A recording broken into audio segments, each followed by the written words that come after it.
Hi, this is John Mearsheimer, and I'm back again with another episode. And this time I want to talk about the Iran war. And what I'd like to argue here is that it's time for President Trump to settle this war, to reach an agreement with the Iranians to put an end to it, and in effect to accept defeat, to recognize that Iran has won this war and that we have lost the war. And the way I'd like to proceed is I'd first like to talk about the goals that the United States set out to achieve at the start of this war. And then I'd like to talk about our failure to achieve any of those goals. And I'd like to describe how badly off we are in terms of having pursued these particular goals. And then I want to switch and talk about the military strategies that we have employed in pursuit of those goals. And of course, the argument that I'm going to make is that the different strategies that we have employed have failed to achieve the goals that we set out with in this war. And I want to talk at some length about those different strategies and why they failed. And I'm going to make the argument, as will become clear, that there were 5 potential strategies that the United States could pursue. It only pursued 3 of them. 2 it did not pursue. And I'll talk about those 3 strategies and why they failed. And then I'll talk about the 2 strategies we didn't pursue and why we did not pursue them. And you want to keep in mind here that what I'm going to be constantly doing is talking about the relationship between the goals that we're pursuing and the strategies that we adopted or didn't adopt to achieve those goals. But let's start with the goals.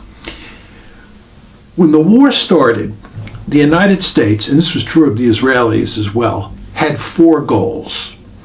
The first goal was regime change in Tehran. The second goal was to make sure to eliminate Iran's ability to enrich uranium, because if you can enrich uranium, you can rather easily make a nuclear weapon. The third goal was to eliminate Ukraine's long-range ballistic missile program. And the fourth goal was to basically get Iran to no longer support Hamas, Hezbollah, and the Houthis. Those were the 4 goals. And very importantly, I think regime change was the most important of those 4 goals, because if you didn't achieve regime change, you really could not achieve the other 3 goals.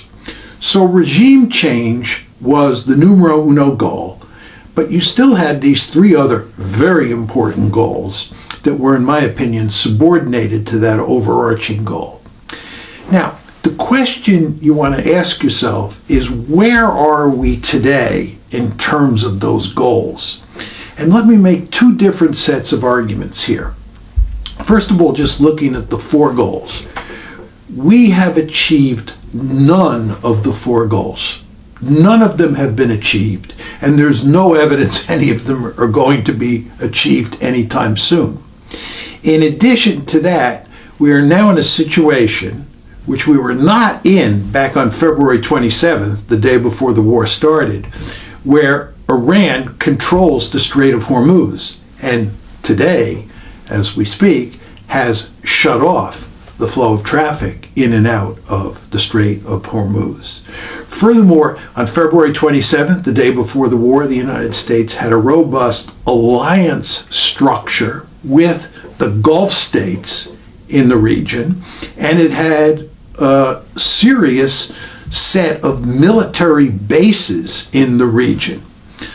Today, those bases have been either badly damaged or destroyed, and the alliance structure that the United States had with the Gulf states has been basically torn to tatters. To take this a step further, the international economy, because of the blockade on the Strait of Hormuz, is in a very dangerous situation, and there is a real risk of a worldwide depression if this war is not settled sometime soon. And then finally, I would note that China, which is America's principal adversary, according to the Trump administration, has benefited enormously from this conflict. So this is a situation where the United States has not only not achieved any of the four goals it set out with, it also has a number of other serious problems today that did not exist on February 27th, the day before the war started. Let me come at this from a different perspective. If you look at the memorandum of understanding that President Trump signed with the Iranians on June 17th of this year, this memorandum of understanding was designed to shut the war down. What you see is that that was basically a surrender document. President Trump basically conceded every point that was at issue between the Iranians and the Americans. The way the document was set up, this is the memorandum of understanding, is that we would have a ceasefire up front. The fighting would stop, and the Strait of Hormuz would be opened up. And furthermore, the Iranians would be able to sell oil on the open markets, which had not been the case before the June 17th memorandum of understanding was signed. They could sell oil without having to worry about American sanctions. That was the first part of the agreement. Again, to get a ceasefire, number one, and number two, to open up the strait. Then there would be a 60-day negotiating period, and at the end of that 60-day negotiating period, there would be a decision on the nuclear issue. But it was very clear that the Iranians would maintain a nuclear enrichment capability, which was at odds with one of the goals we had going into the war. Furthermore, it was clear that the United States would have to allow all of those frozen Iranian assets to go back to Iran. And furthermore, reparations would have to be paid to the Iranians for all of the damage that was done to Iran in this war. And an enormous amount of damage was done. So an enormous amount of money would have to be paid to the Iranians. On top of all of this, the Iranians would be able to sell oil freely on world oil markets. So all of this is to say that if you look at the memorandum of understanding, the United States conceded on every key issue. The Iranians prevailed. So, in terms of the goals that we went into this war with, we failed to achieve any of them, and we ended up much worse off after the war got going. Now, the question you have to ask yourself is, what happened here? We had a set of different military strategies that we tried to use to achieve those four goals that we set out with. And the question you want to ask yourself is, what were those strategies and why did they fail? Now, what I'd like to do is I'd like to frame the discussion in terms of what I think are the 5 possible strategies that the United States was presented with, and then describe what happened, and then analyze why the strategies didn't fail. So I'm going to lay out the 5 strategies, that I'm going to describe what happened from February 28th up to the present in terms of employing those strategies, and then I'm going to analyze why they failed. Here are the 5 strategies. The first 3 involve air power, the 4th involves naval power, and the 5th involves land power or armies. regarding air power, the first strategy is what I would call discriminate air campaign. Okay, a discriminate air campaign. And when I say discriminate, a discriminate air campaign is basically a strategic bombing campaign where you do not go after certain targets. In other words, you discriminate. And in this case, a discriminate air campaign involves going after military targets, a handful of civilian targets, and civilian infrastructure, but basically staying away from massive attacks on civilian infrastructure and staying away from the oil facilities in Iran. Now, when I say civilian infrastructure, this means staying away from bridges, staying away from attacking bridges, staying away from attacking power stations, and of course, staying away from attacking the oil facilities, the oil and gas facilities inside of Iran. This is what a discriminate air campaign, a discriminate strategic bombing campaign looks like. I contrast that with an indiscriminate air campaign. An indiscriminate air campaign is where the United States and the Israelis go after all of the targets that I just described as being legitimate in a discriminate air campaign, but also going after civilian infrastructure, power stations, bridges, and going after oil facilities.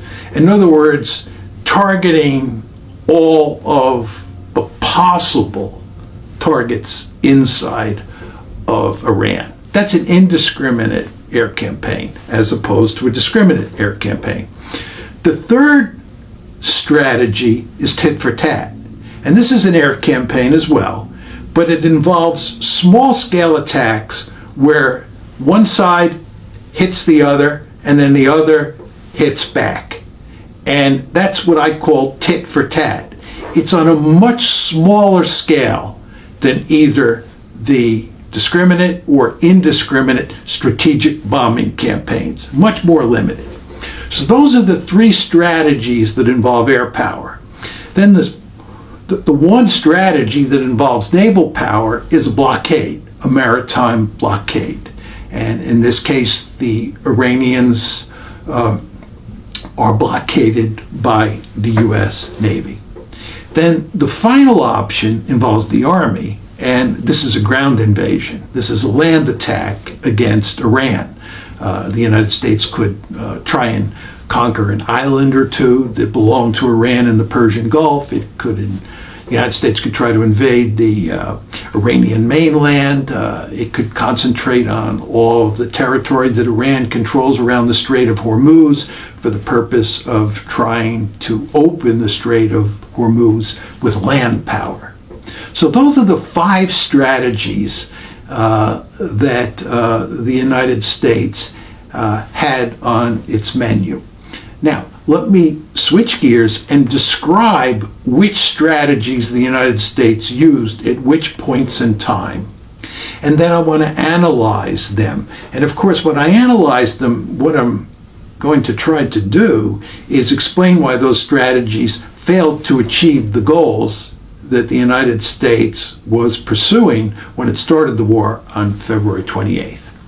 But to go to the description, on February 28th, when the United States launches the air war, which lasts until April 8th, it's basically a 40-day war, the United States pursues a discriminate air campaign. They start off, as almost everybody acknowledges, with a shock and awe campaign that's designed to decapitate the regime. And in fact, the United States and the Israelis are successful at decapitating the regime, and they clearly launch a shock and awe strategy. But it's all part of a discriminate air campaign. It's very important to understand that with a few exceptions, the United States and the Israelis do not hit power plants, civilian bridges, or oil facilities and gas facilities in Iran. In other words, it's not an indiscriminate air campaign. It's a discriminate air campaign, and it lasts 40 days. At the end of those 40 days, a ceasefire is put in place. But it's very important to understand that right before the ceasefire on April 8th, President Trump was talking about putting Iran back in the Stone Age. On April 7th, he said, this is on April 7th, a whole civilization will die tonight. What's going on here is that President Trump, over the course of the 40-day war, is beginning to think about moving from a discriminate air campaign to an indiscriminate air campaign. That's on April 7th. He makes that comment about a whole civilization dying. Okay? That's on April 7th. Then on April 8th, he switches gears, and we've seen him do this many times now. He switches gears and he says it's time for a ceasefire. Ceasefire comes on April 8th. Then there are actually negotiations. You remember when J.D. Vance went to Islamabad to talk with the Iranians. This was on April 11th and April 12th about putting an end to the war. Remember, we have a ceasefire starting on April 8th. The 40-day bombing campaign has ended. And April 11th, April 12th, Vice President Vance is talking with the Iranians about ending the war. It doesn't work. The negotiations fail. The ceasefire basically remains in place. Very important to understand that. But what we do on April 13th, the following day, April 13th, is we decide to employ a naval blockade.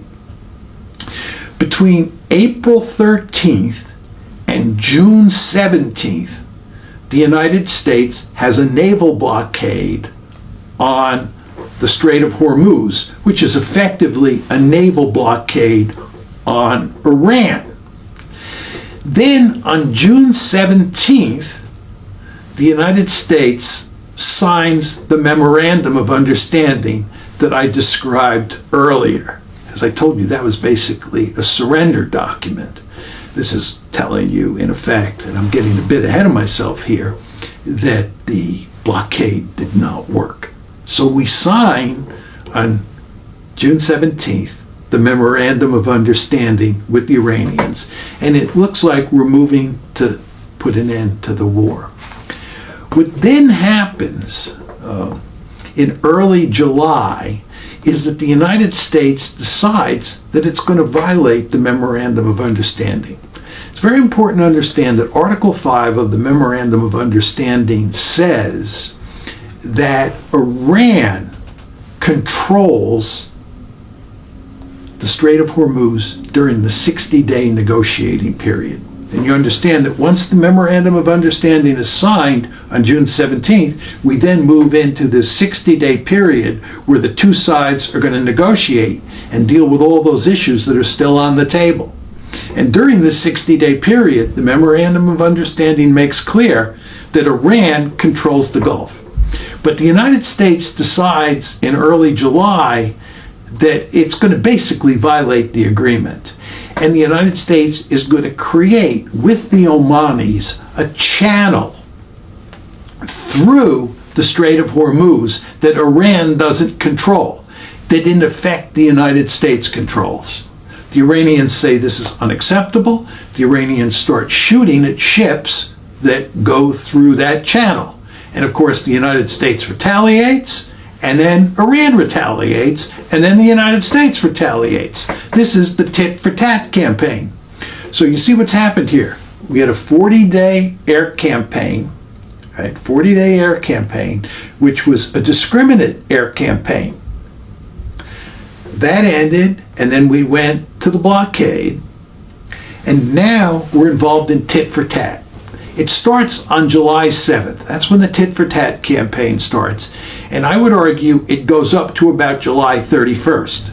So the ceasefire is now over. Remember, the ceasefire was on April 8th, and you basically had a ceasefire involving Iran and the United States, Iran and Israel, and the Gulf states and Iran. You basically had a ceasefire from April 8th up until July 7th, when the tit for tat starts. The tit for tat basically lasts from July 7th up until July 31st. I would argue this past Friday. The Iranians and the Americans are going back and forth, not every day, but almost every day between July 7th and July 31st. And then what happens on the 30th and on the 31st is President Trump begins to talk about going back to an indiscriminate air campaign. He's basically once again talking about driving the Iranians back into the Stone Age. And people this past weekend, this is August 1st, we're August 2nd, thinking that maybe President Trump is going to launch this indiscriminate air campaign. But what happens is, at the end of the day, on August 1st, he says that's not going to happen. Let's go back to negotiations. Right? So you remember, at the end of the 40-day bombing campaign, he had threatened to drive a whole civilization to its death. Remember, that's his rhetoric back then. He was talking back then about driving the Iranians back to the Stone Age as well. And here he is again doing that. And in both cases, he didn't go that far. And in fact, what he did was the next day, he called for a ceasefire the first time, April 8th, and this time he said, let's go back to negotiations, which is another way of saying I think that he's interested now in another ceasefire so that he can negotiate. So that's my description of what happened. Now, what we want to do is we want to analyze what happened, and we want to pay very careful attention to why the discriminate air campaign, the blockade, and the tit for tat all failed. Those three strategies were all failed. If you listen carefully to what I said, we went from discriminate air campaign to blockade to tit for tat. But we did not contemplate or move toward the land option, and we want to talk about why that's the case, nor did President Trump ever go to an indiscriminate air campaign, although he threatened it, as I tried to make clear. And we want to know why he didn't do either of those two, or employ either of those two strategies. Okay. So let's go to the discriminate air campaign, the 40-day campaign. Truth is, it just didn't work. There was no evidence as that campaign wore on that the Iranians were going to throw up their hands and surrender. The shock and awe campaign, the decapitation strategy, which came at the beginning, didn't work. And we continued to bomb. Most estimates say that the United States hit over 13,000 targets. You want to think about that. This is not the Israelis. We can't get a good number for the Israelis. But the Americans alone hit 13,000 plus targets in that 40-day campaign. This is a strategic bombing campaign. But the Iranians were not showing any signs of quitting. Furthermore, the Iranians made it perfectly clear during that campaign that they had the ability to retaliate. And retaliate they did. And they were inflicting massive punishment on American bases in the region, on America's Gulf state allies, and on Israel itself. So the Iranians were doing quite well for themselves in the fight.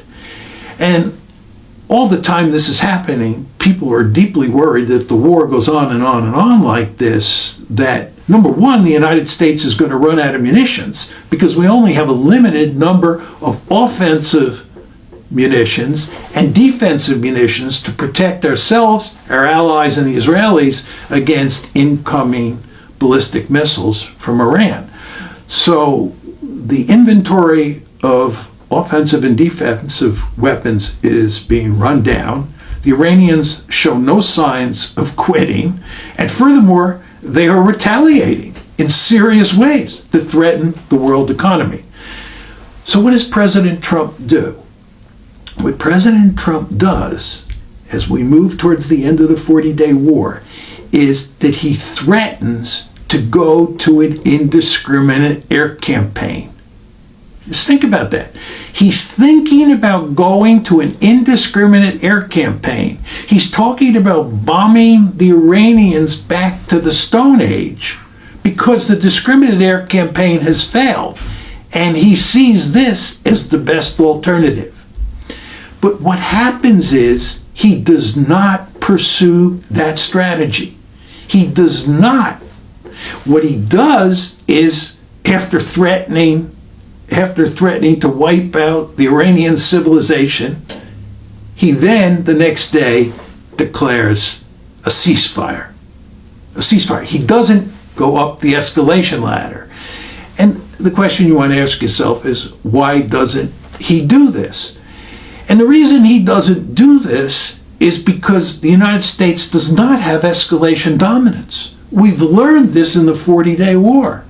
The fact is that if President Trump goes to an indiscriminate campaign, that means he's going to hit bridges, he's going to hit power plants, he's going to hit desalination plants inside of Iran, he's going to hit their oil facilities, he's going to destroy their oil and gas facilities.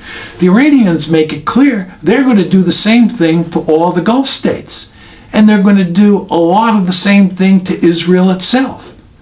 And President Trump understands full well he cannot prevent this.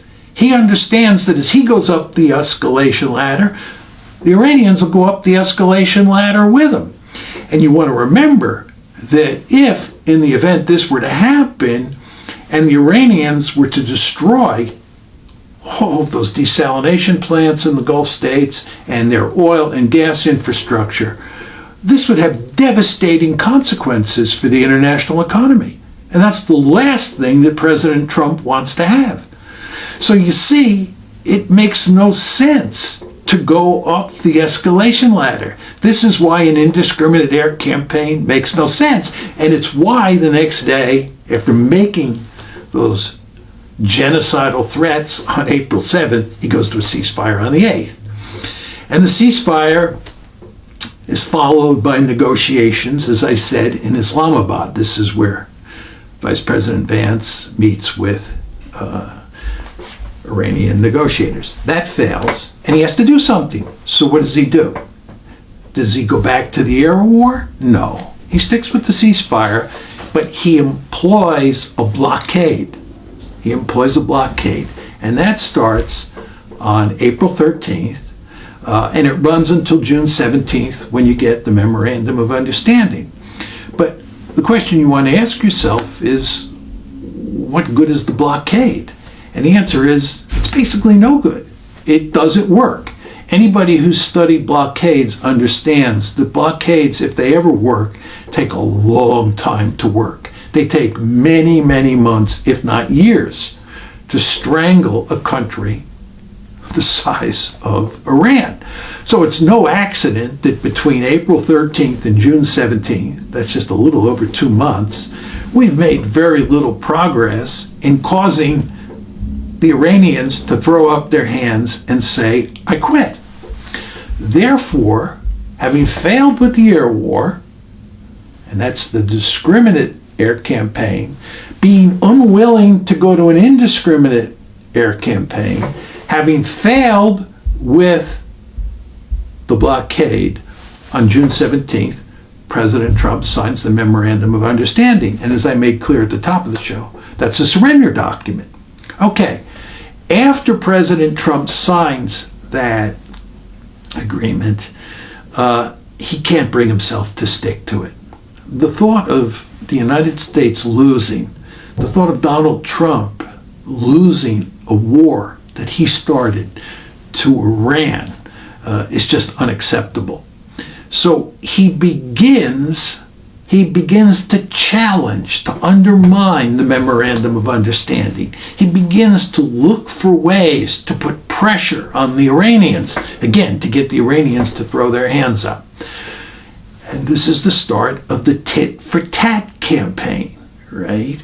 As I said to you, as soon as the Americans established this channel in the Strait of Hormuz, contrary to what's in Article 5 of the Memorandum of Understanding, the Iranians start shooting at ships that are going through that channel. We retaliate with air attacks, and the Iranians then retaliate against us, and of course we retaliate, they retaliate, and we're going up the escalation ladder. But it's just tit for tat. And what you want to understand here is that a tit for tat air strategy is much less ambitious than that strategic bombing campaign that we waged during the first 40 days of the conflict. And you just say to yourself, if that strategic bombing campaign, even though it was a discriminating bombing campaign, one that discriminated in terms of the targets, it was still a substantial bombing campaign. 13,000 plus targets by the United States alone. If that, right, couldn't bring the Iranians to their knees, why would anybody think that a tit-for-tat strategy is going to bring the Iranians to their knees? And in fact, it didn't. And in fact, the tit-for-tat strategy was causing the United States huge problems. In fact, we were beginning to move our military assets out of the Persian Gulf back to Jordan and back to Israel. And what did the Iranians do? They started targeting Jordan. And they were doing substantial damage to American military assets in Jordan, which is outside the Persian Gulf. All of this just shows you that escalation dominance, whether you're talking about the discriminate air campaign or the indiscriminate air campaign, or you're talking about tit for tat, you go up the escalation ladder in either of those three cases, and it's not clear that America wins. And in fact, it's clear to me that Iran wins. So the end result is that President Trump, late on Saturday, this is August 1st, I believe it was August 2nd, in Iran, said, I'm not going to try to bomb Iran back to the Stone Age. And what we now have to do is we have to go back to negotiations. Now, keep in mind here that there were two strategies that we never employed. We never employed the indiscriminate air campaign, number one, and I explained why that was the case. We do not have escalation dominance as you go up the escalation ladder to that level, right? And then we did not pursue a land campaign. And let me say a few words about that. To actually conquer the Strait of Hormuz, I believe, would involve more than 100,000 troops. It would involve a huge fighting force, and many Americans would die in the process. There is no way that President Trump is willing to do that. In fact, there's no way the American people would tolerate that, which of course is one of the reasons that President Trump never went down that road. We would need, in other words, a good 100,000 combat troops, maybe 150,000 combat troops in the Persian Gulf to conquer enough territory to control the Strait of Hormuz. And if you were talking about conquering all of Iran the way we conquered all of Ukraine, the way we conquered all of Iraq in 2003, you're talking about hundreds of thousands of troops. That was not going to happen. We were not going to try to conquer all of Iran. We were not even going to try to conquer enough territory to control the Strait of Hormuz. So what people ended up doing was talking about conquering an island or two in the Persian Gulf that belonged to Iran. But President Trump was not even willing to do that. And if you look at the number of combat troops that we had in the Persian Gulf, it's quite clear that we were never serious about even trying the land option. I would estimate that at the most we had 8,000 combat troops, 8,000 troops that you could use for land attack in the Persian Gulf at any point since February 28th. And 8,000 troops trying to conquer even an island in the Persian Gulf against the Iranians in the heat of the summer would be an almost impossible task. But furthermore, what if we did conquer an island? What would be the result? What's the story that one might tell about how conquering an island puts an end to this war? How does conquering an island get the Iranians to throw their hands up? The answer is it doesn't. We have no land option here. We don't have the troops. We don't have the stomach for a land war. And a minor attack on an island or landing somewhere on the coast of Iran has little effect on the outcome of the war. So there's no land option, number one. Number two, there's no indiscriminate air option. Strategic bombing of an indiscriminate sort going against the entire target set inside of Iran, that doesn't work either. So you're left with three strategies: a discriminate air campaign, which we tried and failed; a blockade, which we tried and failed; tit for tat, which we tried and failed. And here we are. So the question is, what do we do moving forward? Well, it seems manifestly clear to me that we've tried all the strategies that are available, and they have not worked, unsurprisingly. And the two strategies that we have not tried are not a solution to the problem. And to go back to the goals, we have failed to achieve any of our goals up to this point. It's manifestly clear when you look at the Memorandum of Understanding signed on June 17th. And when you just think about where we are today in terms of those goals and in terms of who controls the Strait and what's happened to our basing structure, what's happened to our alliance structure in the Gulf, it's clear that we've lost. We have failed to achieve our goals, and worse. And this is reflected in the June 17th Memorandum of Understanding. As I said to you, if you look carefully at that memorandum, it's a surrender document. So what is President Trump going to do now? Now, I would point out that when it comes to President Trump, you can never be absolutely certain what he will do. And in a situation where he's desperate, and he is desperate because he is surely sophisticated enough to know that he is in deep trouble in this war and that he has in effect lost the war. So he may lash out and he may do something foolish. But assuming that's not the case, he really has no choice at this point but to pursue another memorandum of understanding, to try to get a deal with the Iranians as quickly as possible.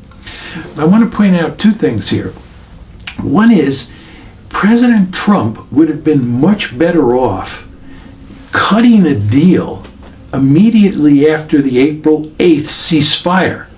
When the bombing campaign failed, the discriminate air campaign failed, on April 8th he moved to a ceasefire. He should have then tried to cut a deal.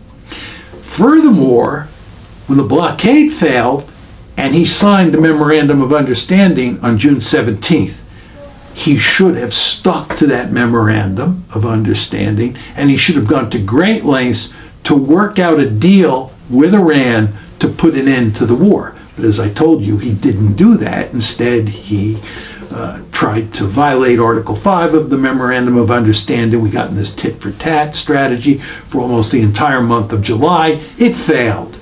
And now, I'm telling you, it's time to cut a deal, although I'm arguing that it would have been smarter to cut the deal earlier. One final point on this is that it's going to be tougher to get a memorandum of understanding from the Iranians moving forward that is as good as the memorandum of understanding that the president signed on June 17th. The Iranians are more aware than ever that they're in the driver's seat. They're more aware than ever that President Trump is in deep trouble and that he needs an agreement. So they're going to drive a hard bargain, a harder bargain for sure than they drove in the run-up to the June 17th memorandum, and a harder bargain, I believe, than they would have driven back in April after a ceasefire was declared on the 8th. So there's no question that President Trump and the United States is in really deep trouble here, and getting a peace agreement is going to be not an easy task. But the bottom line, and this is where I'll stop, is that President Trump has no choice. He has no military strategy that he can employ to reverse the dire situation that he finds himself in. The fact is, he foolishly